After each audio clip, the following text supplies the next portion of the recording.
Film की शुरुआत एक संकी अरबपति माइल्स ब्रॉन तकनीकी समूह अल्फा के सह संस्थापक के साथ होती है, जो अपने सबसे अच्छे दोस्तों को भव्य पार्टियों की मेजबानी करने की अपनी वार्षिक परंपरा के लिए एक असाधारण स्थान पर आमंत्रित करता है।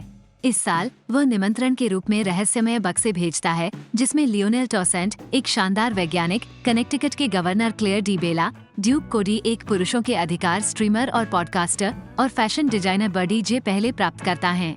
2 और मेहमानों को आमंत्रित किया गया है, उनकी पहचान अज्ञात है। शेष आमंत्रितों को अंततः एंडी ब्रांड, अल्फा के अन्य सह संस्थापक, जिन्होंने रहस्यमय तरीके से कंपनी छोड़ दी, और प्रसिद्ध जासूस बेनोइट ब्लैंक होने का पता चलता है। दिलचस्प बात यह है कि बेनोइट को यकीन नहीं है कि उसे क्यों आमंत्रित किया गया था और वो अन्य मेहमानों के बारे में कुछ नहीं जानता। समूह ग्रीस के एक बंदरगाह पर इकट्ठा होता है, जहां उन्हें एथन हॉक द्वारा एक शानदार निजी नौक में ले जाया जाता है। बेनोइट अपने आसपास की समृद्धि से चिंतित होता है और लियोनेल को बातचीत में शामिल करता है, हत्या के रहस्य खेल के बारे में सीखता है जिसकी योजना माइल्स ने बनाई है। माइल्स द्वारा किराए पर लिए गए एक विशाल द्वीप पर पहुंचने पर मेहमान उनकी संपत्ति के शानदार प्रदर्शन को देखते हैं, क्योंकि वो द बीटल्स के पॉल मैककार्टनी द्वारा उन्हें उपहार में दिया गया गिटार बजाते हैं। जैसे ही वे उसके पास जाते हैं, एंडी ब्रांड की अप्रत्याशित उपस्थिति के साथ तनाव पैदा होता है, जिससे सभा में रहस्य की एक अतिरिक्त परत जुड़ जाती है। जासूस बेनोइट ब्लैंक अपने निमंत्रण के वास्तविक उद्देश्य को समझने की कोशिश करते हुए बारीकी से देखता है। जैसे ही माइल्स एक एक करके अपने दोस्तों का अभिवादन करता है, जब वह एंडी को उनके बीच देखता है तो वो चकित हो जाता है।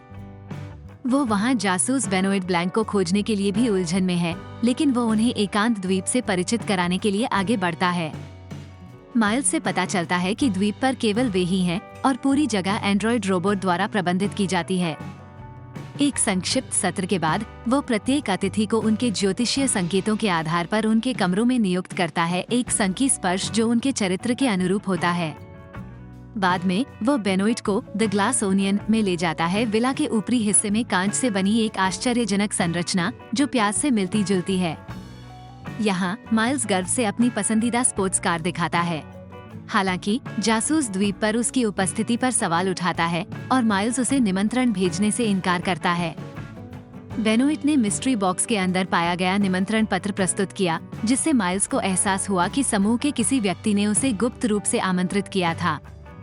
मर्डर मिस्ट्री गेम के लिए दुनिया के सर्वश्रेष्ठ जासूस को रखने के विचार से चिंतित माइल्स आधिकारिक तौर पर बेनोइट को शामिल होने के लिए आमंत्रित करता है। दृश्य पूल क्षेत्र में स्थानांतरित हो जाता है, जहां हर कोई इकट्ठा होता है। केट हडसन का चरित्र उनकी प्रभावशाली शारीरिक बनावट को दर्शाता है, जबकि एंडी अपने पिछले कार्यों के कारण उपहास का शिकार हो जाती है। इस बीच कोडी, यूट्यूबर, बताता है कि वह अपने साथ एक बंदूक लाया था, दूसरों द्वारा उठाई गई किसी भी चिंता को लापरवाही से खारिज करता है। बेनोइट समझदारी से बातचीत को सुनता है, सुराग इकट्ठा करने की कोशिश करता है, जबकि विशाल विला की खोज भी करता है जब कोई नहीं देख रहा होता है।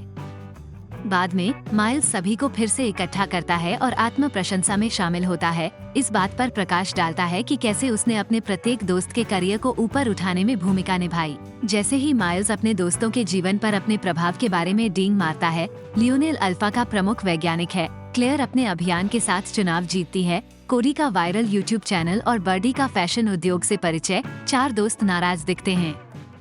ये स्पष्ट हो जाता है कि माइल्स के लिए उनकी स्पष्ट प्रशंसा केवल एक मुखौटा है, जो उनके पैसे और कनेक्शन पर उनकी निर्भरता से प्रेरित है। इसके बीच में एंडी उठ जाता है और एक भावुक भाषण देता है। वो माइल्स के प्रति अपना गुस्सा व्यक्त करती है, जिसने उसे गलत तरीके से अल्फा से बेदखल कर दिया और उसका एकमात्र मालिक बन गया। वो आगे समूह के बाकी सदस्यों पर लालची झूठे होने का आरोप लगाती है, जिससे तीखे शब्दों का गर्मागर्म आदान प्रदान होता है। टकराव एंडी को गहराई से प्रभावित करता है, जिससे वो सभा से दूर जाने के लिए प्रेरित होती है। उस रात असली पार्टी शुरू होती है और हर कोई अपनी बेहतरीन पोशाक पहनता है। माइल्स गर्व से अपनी असाधारण हवेली का प्रदर्शन करते हैं, जो उनकी दीवार पर प्रदर्शित प्रतिष्ठित मोनालिसा पेंटिंग के साथ पूरी होती है। बेनोइट को संदेह है कि यह एक प्रति है, लेकिन माइल्स ने उन्हें ये खुलासा करके आश्चर्यचकित कर दिया कि उन्होंने मूल पेंटिंग को उस राशि के लिए हासिल किया था जिसे फ्रांसीसी सरकार भी मना नहीं कर सकती थी। सबसे आश्चर्यजनक रहस्य उद्घाटन तब होता है जब माइल्स क्लियर नामक एक छोटे क्रिस्टल जैसे पदार्थ का अनावरण करता है। उनका दावा है कि यह छोटा पदार्थ हानिकारक गैसों के उत्सर्जन के बिना विशाल उपकरणों को बिजली दे सकता है, जिससे वैश्विक ऊर्जा संकट को प्रभावी ढंग से हल किया जा सकता है। माइल्स बताता है कि क्लियर का निर्माण केवल समुद्री जल का उपयोग करके किया जाता है। बेनोइट चिंतित हो जाता है और इसकी जांच करने के लिए कहता है और माइल्स इसे ऊर्जा का भविष्य कहते हुए उसकी ओर फेंक देता है। हालांकि मनोदशा तनावपूर्ण हो जाती है जब लियोनेल क्रिस्टल के बारे में संदेह व्यक्त करता है। वो माइल्स का सामना करता है और क्लियर को व्यावसायिक रूप से जाने से पहले पूरी तरह से परीक्षण करने के लिए और समय मांगता है। लियोनेल की निराशा के लिए माइल्स ने खुलासा किया कि उसने पहले ही इसका बड़े पैमाने पर परीक्षण कर लिया है और जिस पूरे द्वीप पर वे हैं वो केवल 1 ग्राम क्लियर द्वारा संचालित है। इस रहस्य उद्घाटन ने लियोनेल को बहुत परेशान कर दिया है, क्योंकि उनका मानना है कि क्रिस्टल खतरनाक और संभावित रूप से ज्वलनशील हो सकता है।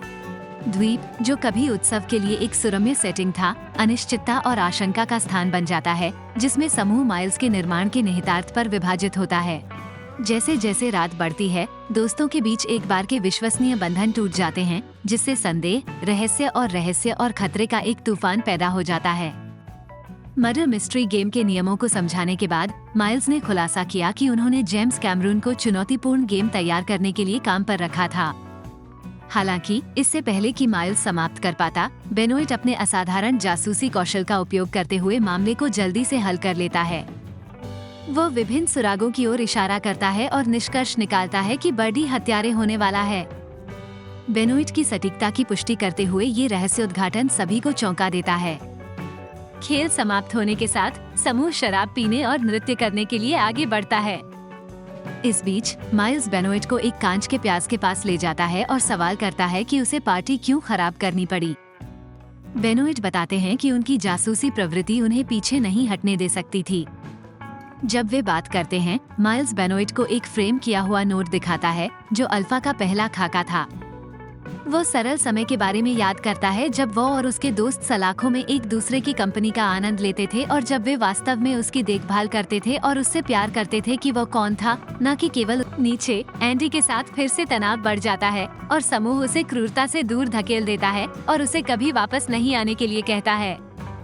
इससे एंडी क्रोधित हो जाता है और वो भाग जाती है। माइल्स खुशी का एक मुखौटा बनाए रखने की कोशिश करते हुए पार्टी में लौटता है और अगले दिन के लिए और अधिक खेलों का वादा करता है। लेकिन माहौल एक ठंडा मोड़ लेता है जब कोडी अचानक गिर जाता है और विषाक्त गिलास विस्की पीने से उसकी मौत हो जाती है।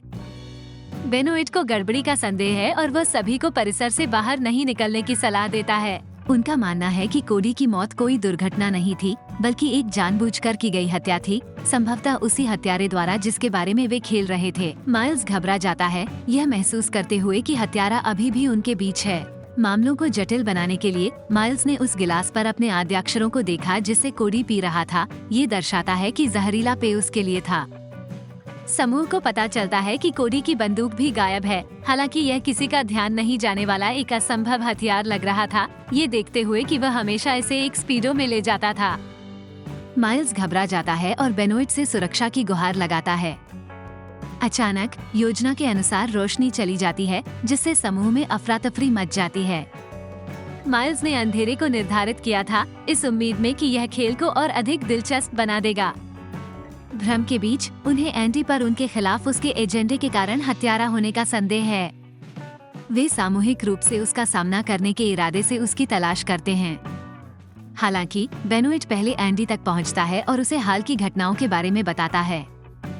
वे बताते हैं कि वे एक साथ काम कर रहे हैं, सच्चाई को उजागर करने की कोशिश कर रहे हैं। इससे पहले कि एंडी सुरक्षित पहुंच पाता, पास के एक कमरे से एक गोली निकलती है, जिससे बेनोइट की आंखों के सामने उसकी मौत हो जाती है। अन्य लोग एंडी के निर्जीव शरीर को देखने आते हैं। इसके बाद फिल्म एक फ्लैशबैक में बदल जाती है, जहां एंडी की बहन हेलेन अलबामा से एंडी की बहन होने का नाटक करते हुए एक निमंत्रण पत्र के साथ बेनोइट के घर आती है। वह अपने सिद्धांत को साझा करती है कि एंडी की हत्या 4 दिन पहले की गई थी और सभी संकेत उसके आत्महत्या करने की ओर इशारा करते हैं। हेलेना ने खुलासा किया कि एंडी ने माइल्स और 4 दोस्तों को एक लाल लिफाफा पकड़े हुए अपनी तस्वीर के साथ एक ईमेल भेजा था, जिसमें उनसे कुछ महत्वपूर्ण स्वीकार करने के लिए कहा गया था। उनमें से किसी ने भी जवाब नहीं दिया, लेकिन एंडी की मृत्यु के बाद हेलेना को लिफाफा नहीं मिला। इससे उसे विश्वास हो गया कि किसी ने उसे ले जाने के लिए एंडी को मार डाला है। हेलेना यह न जानते हुए कि हत्यारा कौन है, बेनोइट की मदद लेती है, उसे दुनिया का सबसे अच्छा जासूस मानती है। वो ग्रीस में निजी पार्टी के निमंत्रण का उपयोग हत्यारे को बेनकाब करने के अवसर के रूप में करने का सुझाव देती है। बेनोइट हेलेना के लिए एंडी के रूप में खुद को प्रच्छन्न करने और उसके साथ जाने की योजना बनाता है, क्योंकि केवल हत्यारा ही उसकी असली पहचान के बारे में जानता है। अपने प्रस्थान से एक रात पहले वे अपने अगले कदमों की योजना बनाने के लिए समुद्र तट पर मिलते हैं। हेलेन अपनी बहन के समान दिखने के लिए एक पूर्ण बदलाव से गुजरती है और वो अपने तौर तरीकों को जानने के लिए एंडी की पत्रिका पढ़ रही है। जिज्ञासु, बेनोइट उसे पत्रिका के कुछ हिस्सों को पढ़ने के लिए कहता है, क्योंकि वे एंडी की मौत के पीछे की सच्चाई को उजागर करने और एकांत द्वीप पर हत्यारे का सामना करने के लिए एक खतरनाक यात्रा शुरू करने की तैयारी करते हैं। फिल्म अतीत में आगे जाती है, जिससे पता चलता है कि एंडी और चारों कभी करीबी दोस्त थे जो एक बार में अपने हैंगआउट के दौरान जीवन की साधारण खुशियों को संजोते थे। एक दिन एंडी ने अपने दोस्त माइल्स को समूह से मिलवाया, जो जल्दी ही उनके घेरे का एक अभिन्न हिस्सा बन गया। एंडी ने उन्नत लेकिन किफायती उत्पादों के साथ एक तकनीकी कंपनी शुरू करने का एक उल्लेखनीय विचार प्रस्तावित किया, जिसे माइल्स ने पूरे दिल से अपनाया। साथ में उन्होंने अल्फा की स्थापना की, जो दुनिया के सबसे बड़े तकनीकी निगमों में से एक बन गया। हालांकि संघर्ष तब उत्पन्न हुए जब माइल्स ने कारखानों को बिजली देने के लिए एक नए तत्व क्लियर का उपयोग करने पर जोर दिया। एंडी ने इस विचार का कड़ा विरोध किया और धमकी दी कि अगर वो इसके साथ आगे बढ़ते हैं तो आधे शेयर लेकर कंपनी छोड़ देंगे। मामला अदालत में समाप्त हो गया और अल्फा का स्वामित्व केंद्रीय विवाद बन गया। एंडी ने दावा किया कि उसके पास नैपकिन के एक टुकड़े पर लिखा मूल विचार था, लेकिन वो खो गया। उसने अपने दोस्तों क्लेयर, बर्डी, कोडी और लियोनेल से उसके लिए पुष्टि करने के लिए कहा, लेकिन उसके सदमे के लिए उन्होंने झूठ बोला और माइल्स का पक्ष लिया, जिन्होंने सबूत के रूप में एक नकली नोट भी प्रस्तुत किया। एंडी को उसकी ही कंपनी से निकाल दिया गया था और उसके एक समय के भरोसेमंद दोस्तों ने उसे धोखा दिया था। हताशा और गुस्से से भरी, उसने बदले की कार्रवाई के रूप में निमंत्रण के साथ नोट की एक तस्वीर भेजी। उस समय तक तेजी से आगे बढ़ें जब हेलेन और बेनोइट द्वीप पर पहुंचते हैं। पूल में एक बहस के बाद एंडी, जो अभी भी हेलेन के रूप में प्रच्छन्न था, तूफान से दूर चला गया। उसके बाद क्लेयर और कोडी। हेलेन उनसे पूछताछ करती है कि उन्होंने उसके ईमेल का जवाब क्यों नहीं दिया। क्लेयर, एक राजनेता होने के नाते, डरती हैं कि ईमेल को स्वीकार करने से उनका करियर बर्बाद हो सकता है। फिर भी वे घंटों तक दरवाजा पीटते हुए एंडी के घर गए, लेकिन उन्हें कोई जवाब नहीं मिला। कोडी स्वीकार करते हैं कि वह आने वाले पहले व्यक्ति थे और रास्ते में लगभग एक दुर्घटना में फंस गए थे। जैसे ही सच्चाई का खुलासा होना शुरू होता है, हेलेन बेनोइट की सहायता से हत्यारे को बेनकाब करने के करीब पहुंच जाती है। जैसे ही पार्टी शुरू होती है, हेलेन गुप्त रूप से मायावी लाल लिफाफे की खोज के लिए बाहर निकलने से पहले समूह के साथ अपनी बहस फिर से शुरू करती है। अंधेरे में उसका सामना बेनोइट से होता है, लेकिन इससे पहले कि वो भाग पाती, एक अज्ञात हमलावर उसे गोली मार देता है। हालांकि सभी को आश्चर्यचकित करते हुए वो चमत्कारिक रूप से जाग जाती है, अपने साथ ले जाने वाली पत्रिका से बच जाती है, जिसने गोली को रोक दिया। बेनोइट सुझाव देते हैं कि वह समय पाने के लिए मृत खेलती है और वे एक विश्वसनीय प्रभाव के लिए उसके चेहरे पर गर्म चटनी लगाते हैं। एक बार जब अन्य लोग चले जाते हैं, तो हेलेन कांच के प्याज के पास जाती है, जहां उसे अंततः एक दीवार के पीछे छिपा हुआ लिफाफा मिलता है। वर्तमान में बेनोइट सभी को इकट्ठा करता है और बताता है कि उसने असली हत्यारे की खोज कर ली है, अरबपति माइल्स। पुलिस को एंडी का शव मिला और कोडी ने इसके बारे में जानकर एंडी की मौत के बारे में सच्चाई के साथ माइल्स को ब्लैकमेल करने की कोशिश की। हालांकि माइल्स ने कोडी को उसके रहस्यों को सुरक्षित रखने के लिए जहर दे दिया। माइल्स ने तब खुद को जोखिम से बचाने के लिए हेलेन की हत्या कर दी। वह जानता था कि वह एक धोखेबाज है, लेकिन उसने अपनी असली पहचान को गुप्त रखा। हेलेना माइल्स का सामना करती है, लेकिन वह सबूत के अंतिम टुकड़े को मिटाकर नोट को जला देता है। बाकी समूह हेलेन की पुष्टि करने से इनकार कर देता है, फिर भी माइल्स का समर्थन करता है। परेशान बेनोइट चला जाता है, लेकिन हेलेन को उसके संकल्प को प्रज्वलित करने के लिए स्पष्ट क्रिस्टल देता है। गुस्से में हेलेन कमरे में आग लगा देती है, जिससे कांच का प्याज फट जाता है। इस प्रक्रिया में प्रतिष्ठित मोना लिसा पेंटिंग को नष्ट कर देता है। समूह अंततः माइल्स की क्रूरता की सीमा को महसूस करता है और उसे न्याय के कटघरे में लाने में हेलेन का समर्थन करने के लिए सहमत होता है। माइल्स उन्हें रिश्वत देने की पुरजोर कोशिश करता है, लेकिन इस बार वे उसके जोड़ तोड़ के खिलाफ दृढ़ता से खड़े हैं। अंतिम दृश्य में एक विजयी हेलेन बेनोइट को उनकी सहायता के लिए धन्यवाद देती है।